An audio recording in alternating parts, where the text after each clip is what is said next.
Ya, selamat pagi semuanya anak-anak Miss. Ya, sebelum kita memulai pelajaran kita, ada baiknya kita berdoa. Silakan ketua kelas pimpin, berdoa dimulai. Doa selesai. Hari ini kelas kita digabung ya anak ya, karena kondisi sekolah kita lagi direnov. Jadi ini terpaksa kelas kita hari ini digabung antara kelas 4 dan kelas 5. Nah, hari ini kita akan belajar sama-sama. Jadi untuk itu karena kita ada 2 kelas di sini, maka kita saling menghargai ya. Nanti Miss ganti-gantian mengajarnya. Untuk yang kelas 4 dulu, baru yang kelas 5. Oke? Nah, Miss akan sampaikan dulu topik kita pada hari ini.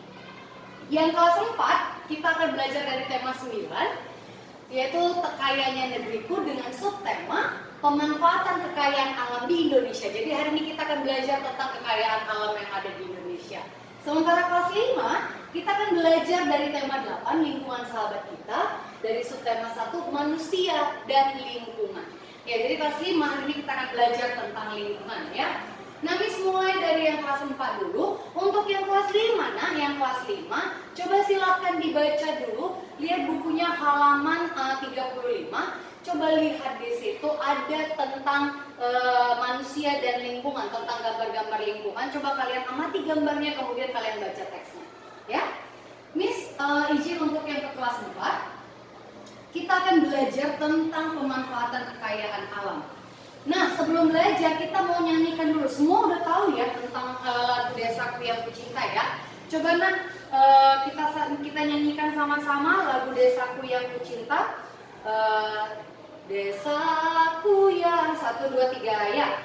Desaku yang kucinta, pujaan hatiku, tempat ayah dan bunda dan handai tolanku, tak mudah ku lupakan, tak mudah bercerai, selalu ku rindukan desaku yang permai.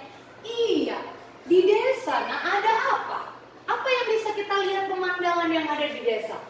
Ada pegunungan, ada sawah, ya kan? Apa sumber daya alam yang bisa kita lihat di desa? Coba kita lihat pada gambar kita di buku kita.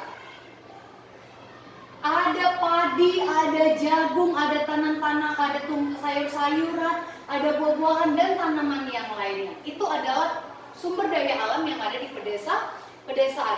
Bagaimana dengan di daerah lain? Apakah ada contoh sumber daya alam yang lain?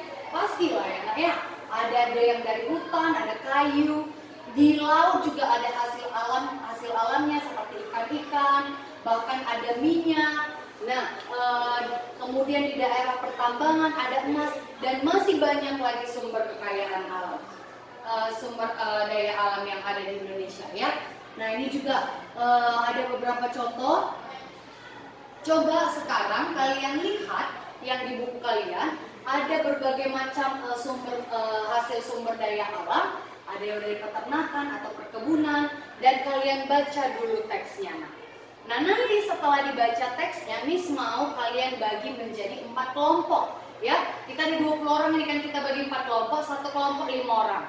Nah, setiap kelompok membahas, 2 kelompok nanti akan membahas hasil sumber daya alam yang ada di pedesaan, dan 2 kelompok lagi akan membahas tentang hasil sumber daya alam yang ada di daerah pesisir.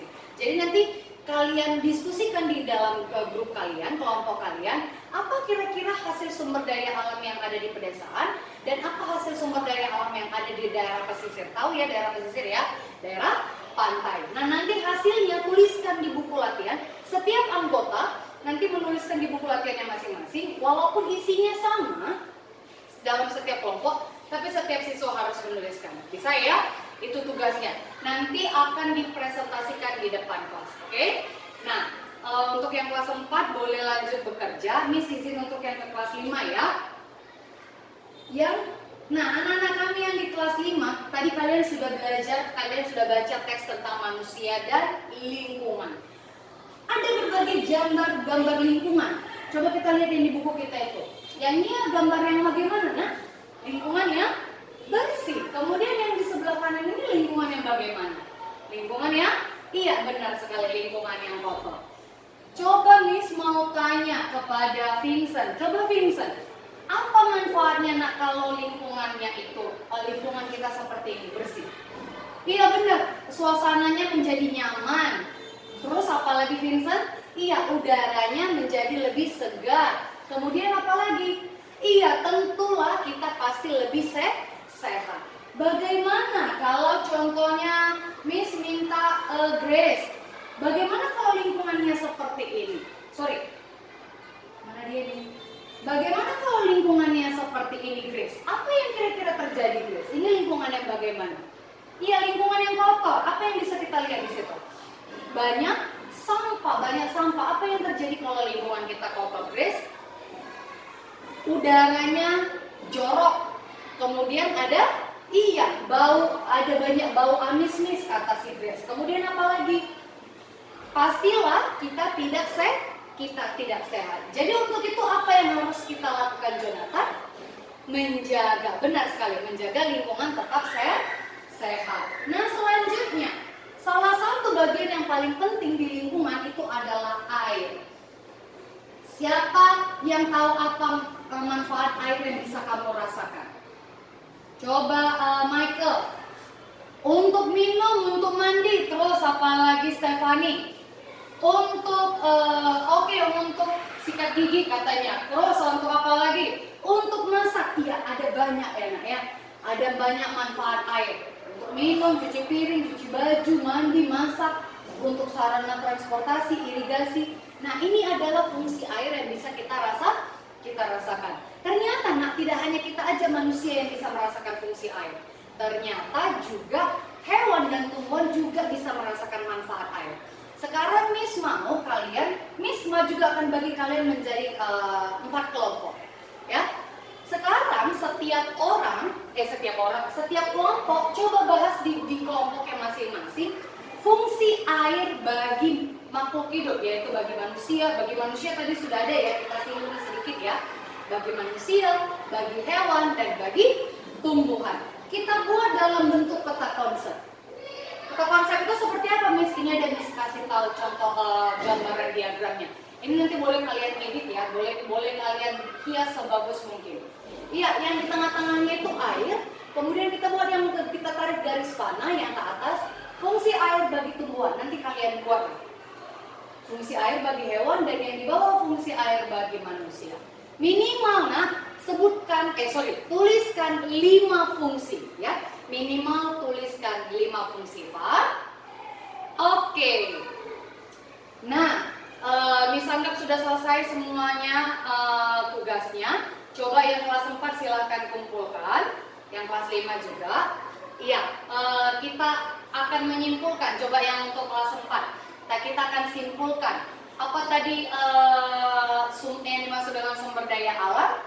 Iya, benar sekali, kekayaan alam yang ada di daerah kita. Kemudian apa yang harus kita lakukan untuk apa yang harus kita lakukan dengan sumber daya alam? Memanfaatkan sumber daya alam dengan sebaik mungkin. Bagaimana dengan anak-anak kami yang kelas 5? Apa tadi fungsi air bagi manusia? Ya, banyak ya. Air merupakan salah satu unsur yang paling penting bagi lingkungan hidup. Nah, sekian pembelajaran kita buat hari ini. Ada pertanyaan? Ya, kalau nggak ada, kita sudahi pelajaran kita. Kita akan berganti dengan yang lain. Harapan Miss, pelajaran kita pada hari ini dapat memberikan manfaat dan dapat kalian terapkan juga dalam kehidupan sehari-hari. Yang kelas 4 bisa menjaga, memanfaatkan lingkungan sumber daya alam sebaik mungkin. Dan yang kelas 5 dapat memanfaatkan dapat menjaga lingkungan dengan baik, melestarikan lingkungan dengan baik. Sekian pembelajaran kita buat hari ini. Sebelum kita selesai, kita berdoa. Doa selesai. Oke, sampai jumpa minggu depan. Nah, tetap berlatih, tetap rajin belajar.